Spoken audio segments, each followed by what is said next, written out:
ദക്ഷിണാഫ്രിക്കയുടെ നായകസ്ഥാനം ഏറ്റെടുത്തത് മുതൽ കേൾക്കുന്ന അധിക്ഷേപങ്ങൾക്കുള്ള മറുപടിയാണ് ഓരോ ടെസ്റ്റ് മത്സരവും കഴിയുമ്പോൾ ടെമ്പ ബൗമ നൽകുന്നത്. വർണ്ണവെറിയോടുള്ള ആക്ഷേപങ്ങൾ, വിവേചനങ്ങൾ, ഉയരത്തിന്റെ നിറത്തിന്റെ പേരിലുള്ള ബോഡി ഷെയ്മിംഗ് എന്നും നേരിട്ടയാൾ, സംവരണം കൊണ്ട് ടീമിൽ നിലനിൽക്കുന്ന താരം എന്നിങ്ങനെയുള്ള അധിക്ഷേപങ്ങൾ ഒന്നിനും ബൗമയുടെ നാവ് മറുപടി നൽകിയില്ല. നിശബ്ദനായിരുന്നു. പക്ഷേ ബാറ്റ് മറുപടി നൽകി. ഒടുവിൽ വിജയങ്ങളും. കറുത്ത വർഗ്ഗക്കാരുടെ ഇടയിൽ നിന്ന് ദക്ഷിണാഫ്രിക്കൻ ബാറ്റിംഗ് ലൈനപ്പിലേക്ക് ബൗമ എത്തിയത് തന്നെ ചരിത്രം തിരുത്തിയാണ്. ദക്ഷിണാഫ്രിക്കയുടെ ആദ്യ ബ്ലാക്ക് ആഫ്രിക്കൻ ക്യാപ്റ്റൻ എന്ന വിശേഷണത്തിന് പുറമെ 21-ാം നൂറ്റാണ്ടിൽ പ്രോട്ടീസിന് ആദ്യ ICC കിരീടം നേടിക്കൊടുത്ത നായകൻ. ടെസ്റ്റിൽ ബൗമയുടെ ക്യാപ്റ്റൻസിക്ക് കീഴിൽ ദക്ഷിണാഫ്രിക്ക ഇതുവരെ തോൽവി അറിഞ്ഞിട്ടില്ല. 11 മത്സരങ്ങളാണ് team ബൗമയ്ക്ക് കീഴിലിറങ്ങിയത്.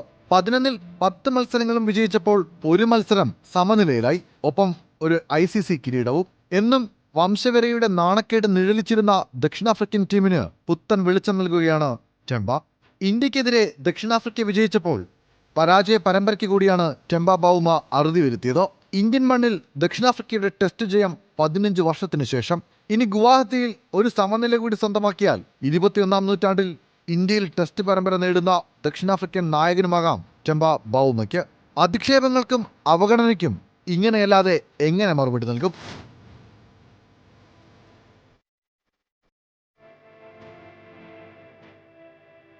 Sports desk, news Malayalam.